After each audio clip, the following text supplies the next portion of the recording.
Imagine a place where time stands still and the known laws of physics don't apply.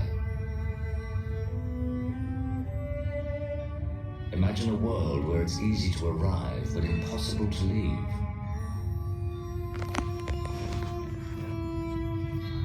Imagine forces so vast that the very fabric of space itself is warped out of existence.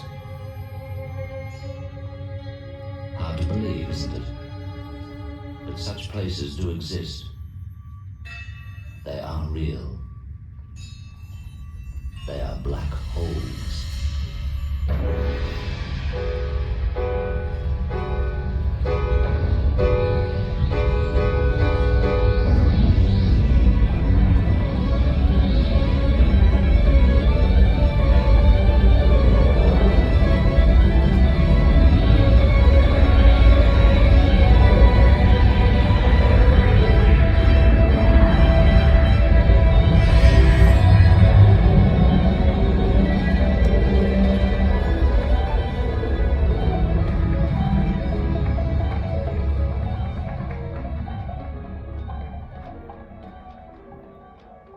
Built by gravity, nothing can escape a black hole, not even light. Black holes are invisible, but it is possible to see the effects they have on the space around them. Here we see an accretion disk, a hot glowing vortex of gas created as matter is drawn in towards the black hole.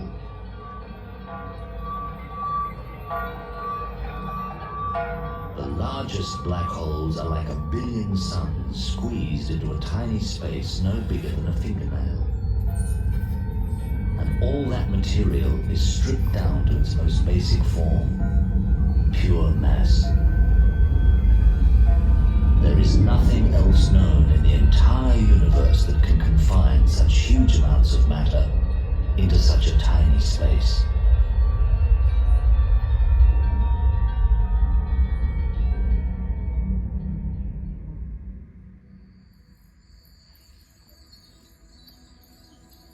A black hole's immense gravity isolates it from the outside world.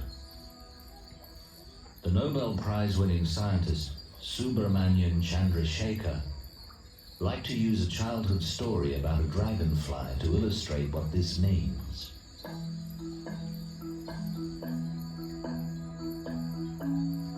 At the bottom of a pond lived a young dragonfly nymph. This watery home was all the nymph knew. He had no concept of the mysterious world beyond.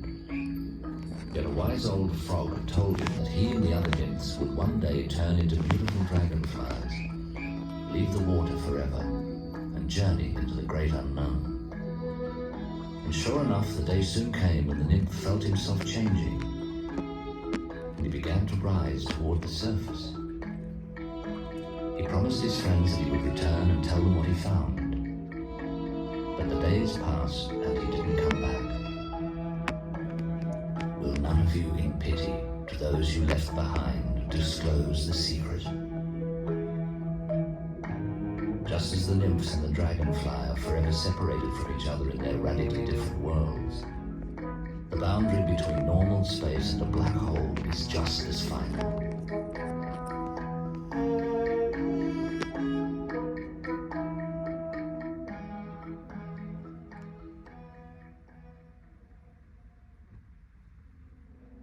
We can sometimes catch a glimpse of this boundary when matter is drawn into a black hole.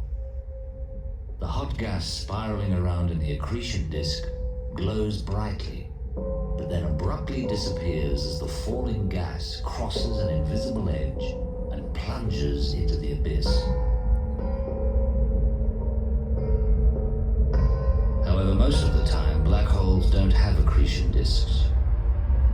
When there is nothing falling into the black hole, the unseen boundary is laid bare.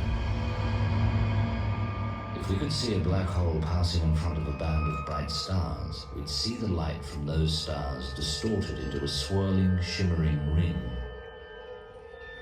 This is the black hole's gravity at work. The inside edge of the ring is where the black hole begins, the point of no return. where gravity has become so strong that nothing, not even light, can escape. Scientists call this boundary the event horizon, as we can never see what happens within it. The event horizon is the closest thing a black hole has to a surface, but it's not a physical surface. It's an invisible bubble in space. And while the black hole may start at the event horizon, all its mass actually lies hidden away at the center of the bubble.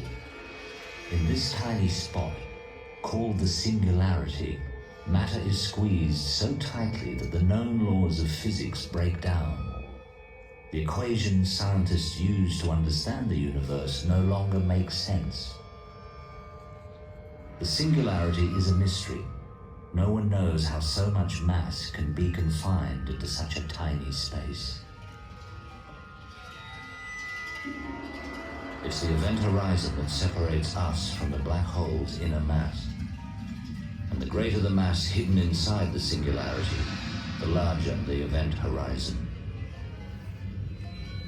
Black holes with 5 times more mass than the Sun, called stellar black holes, have event horizons 30 kilometers wide, about the size of a major city.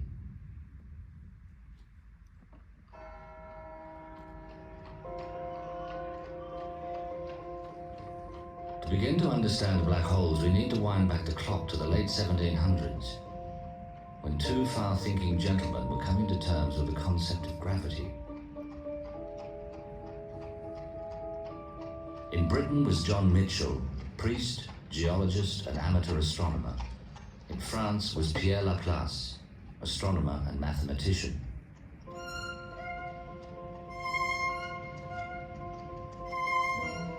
Consider a body with the same density as the Sun, but with a diameter 500 times larger. That body would have such a power of attraction that all light emitted from such a body would be made to return towards it.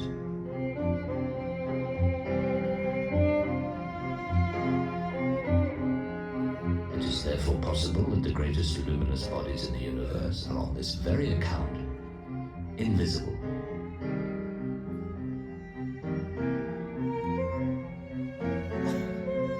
Michell and Laplace were relying on Isaac Newton's famous law of gravity, which had introduced the notion of escape velocity.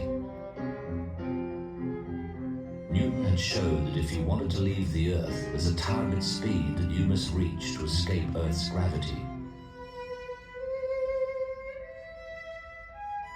And the more massive a planet or star is, the more gravity it has, and so the faster you have to go to escape its pull.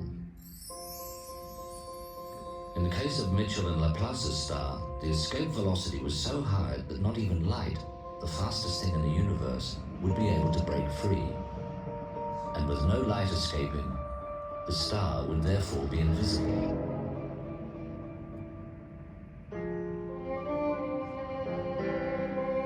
Like most scientists at the time, Michell and Laplace thought that light was affected by gravity, that it could be pulled in exactly the same way as a falling apple. But by the early 1800s, scientists were gaining a different understanding of the nature of light. New insights implied that light would be unaffected by gravity. And so Michell and Laplace's idea wouldn't work. It would take a revolution in physics before their invisible star would be resurrected as the black hole we know today.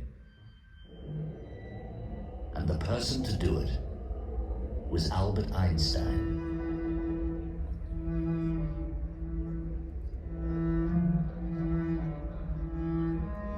During an amazing period in the early 20th century, Einstein came up with several theories that completely changed our understanding of light, gravity, and the universe.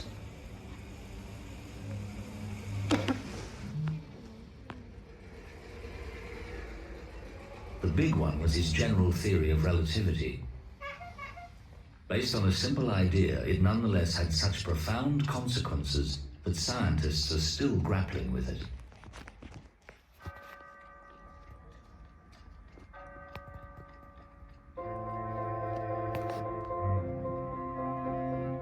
Einstein's flash of inspiration came when he heard of a painter falling off a building.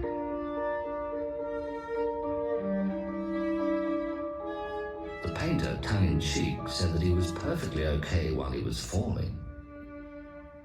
It was only when he hit the ground that he realized he was in trouble.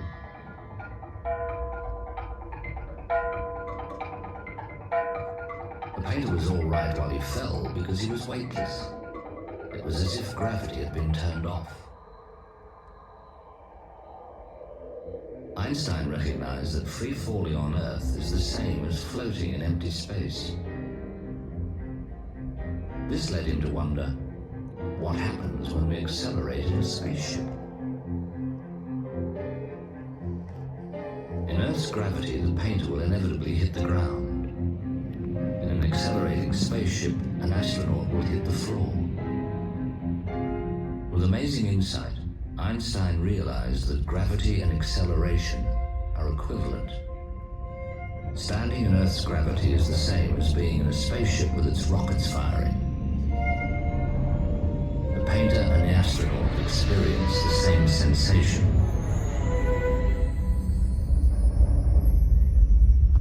To Einstein, it was the key. He called it the happiest thought of his life. It was a completely different way of looking at gravity, and it led him to develop the general theory of relativity.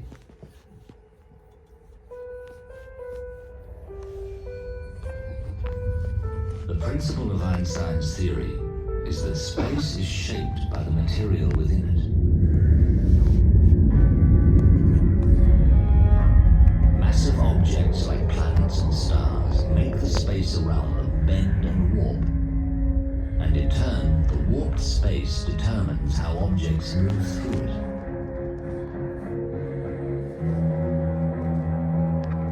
Gravity is simply the warping of space by anything that has mass. Planets orbit the sun because they are caught in the warp that the sun's huge mass creates. And importantly, not only planets, but light too must obey this rule of relativity. A concept that would come to be very important for understanding black holes. At least that was the theory. But how to test it? The first opportunity came in 1919 during a total eclipse of the sun. With the sunlight blocked out by the moon, the effect of the sun's gravity could be seen. Distant stars weren't where they had been seen previously.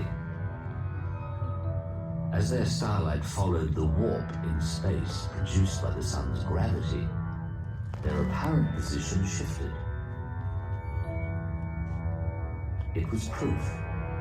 Gravity does bend light. And if our sun, an ordinary star, could do this, then a body with enormously more mass should produce a warp so strong, light wouldn't be able to escape. A black hole.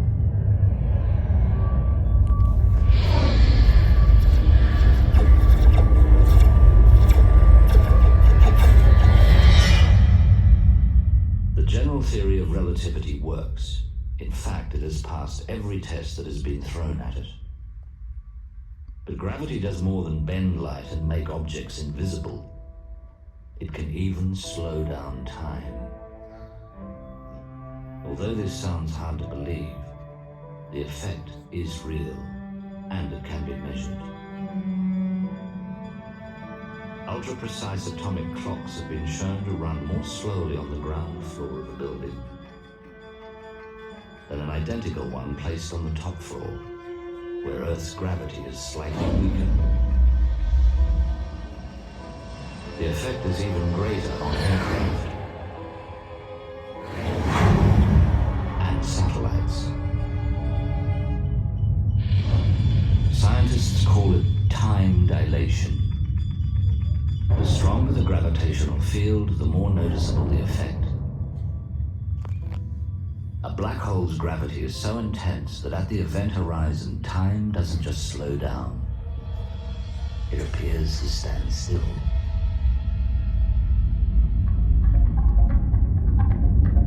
The famous science fiction story Gateway by Frederick Pohl gives a dramatic account of what would happen if a spacecraft got too close to a black hole's event horizon.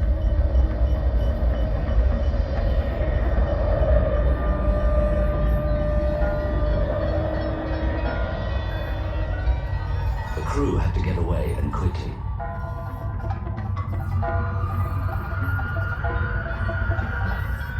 The only way to save themselves was to make their spacecraft lighter.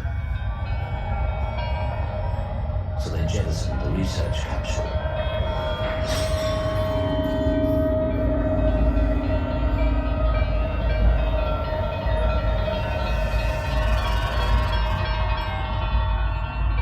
But one of the astronauts was still inside. While the rest of them escaped, she was pulled into the black hole. From an outsider's point of view, she seemed to slow down as she got closer to the black hole's intense gravity. In fact, she seemed to come to a complete stop just outside the event horizon, frozen in place and slowly fading away.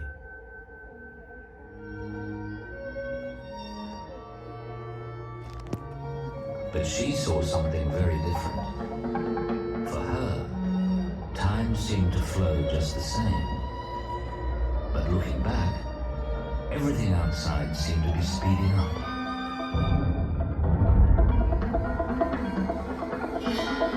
She saw the whole future of the universe racing by.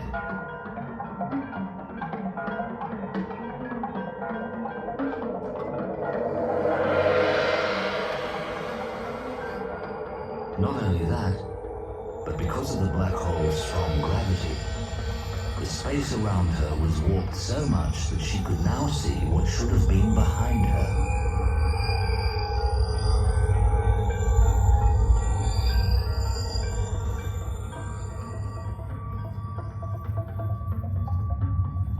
And as she crossed the event horizon, the incredible change in gravity made both her and her ship get stretched out.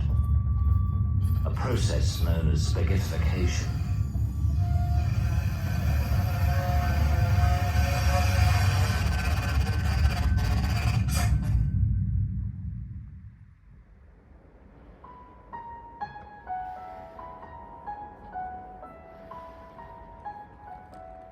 Experiments showed that Einstein's theory of general relativity provided a deeper understanding of how our universe works. But overall, scientists thought it would bring about few real consequences. Even when the theory predicted a universe full of black holes, no one seriously contemplated that such things could actually exist. But astronomy was about to receive a shake-up.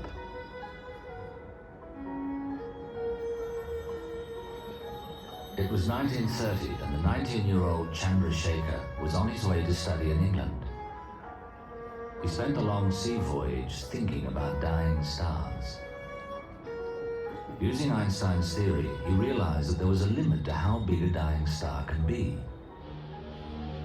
To his surprise, he found that if a star had too much mass, it would completely collapse under its own extreme gravity, becoming something new and unknown. Chandra, as he liked to be called, had just come up with an object that needed Einstein's general relativity if it was to be fully understood. He didn't know it at the time, but he had worked out a way for a dying star to become a black hole.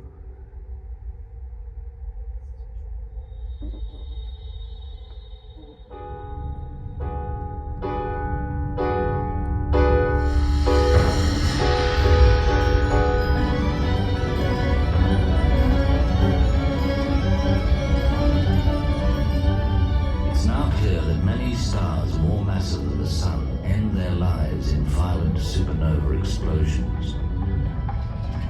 When such a star runs out of energy, its outer parts are blown away, but the core undergoes catastrophic collapse to ultimately become a black hole. A region of space so completely warped that nothing can get out, and the known laws of physics break down.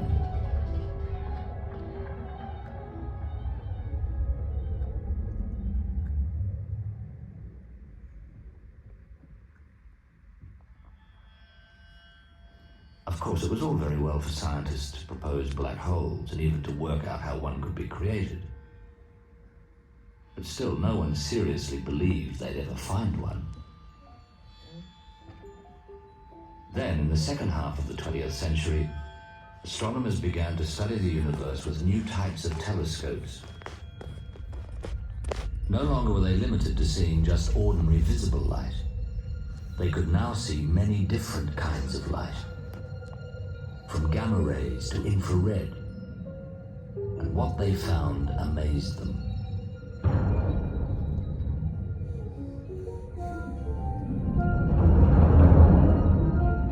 The first telescopes that could see X-rays were put into space in the 1970s. Astronomers immediately saw strong emissions coming from unseen objects apparently in orbit around ordinary stars. What could they be? It was soon realized they might be stellar black holes. The astronomers worked out that the star's gases were being stripped away, spiraling down towards the black hole's event horizon and forming an accretion disk. The gas in this disk was moving so quickly and getting so hot that it was giving off the X-rays.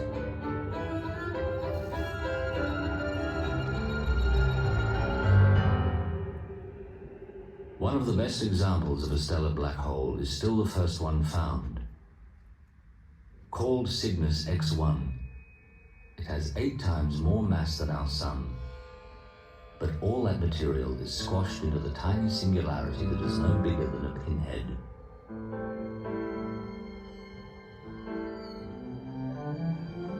Across the night sky, but especially near the Milky Way, about 20 others have been spotted, out of an estimated 1,000. And there are perhaps 100 million stellar black holes in the entire universe.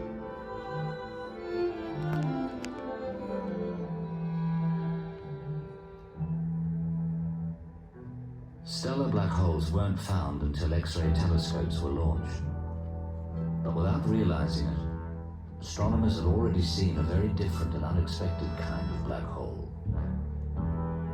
They are the very largest black holes, not a few times the mass of the Sun, but over 1 billion times as massive, with event horizons as big as our entire solar system. Yet at first glance, these supermassive black holes looked just like stars. It was radio astronomy that showed there was something new. Astronomers call them quasars. Australia's Parkes radio telescope was instrumental in showing that a quasar is the unusually bright core of a very distant galaxy.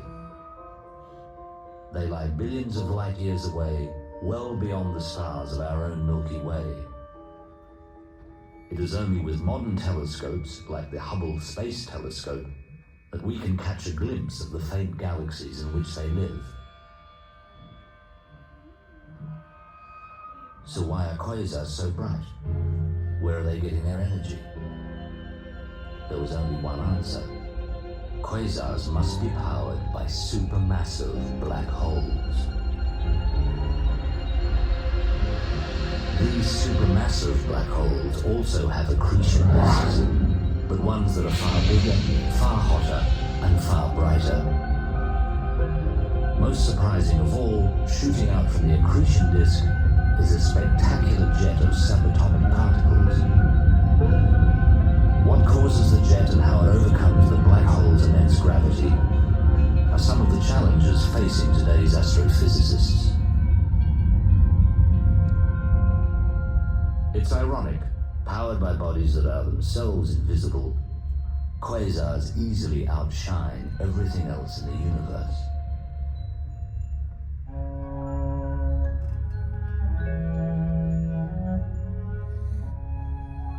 Distant galaxies with bright quasars aren't the only ones to harbour huge black holes. It's becoming clear that nearly all large galaxies, near and far, have them. The Chandra X-ray Observatory, named after our black hole pioneer, Subrahmanyan Chandrasekhar, has provided overwhelming evidence that even our very own Milky Way galaxy has a supermassive black hole in its core, a modest 3 million times the mass of the Sun. How it came to be there cannot yet be explained.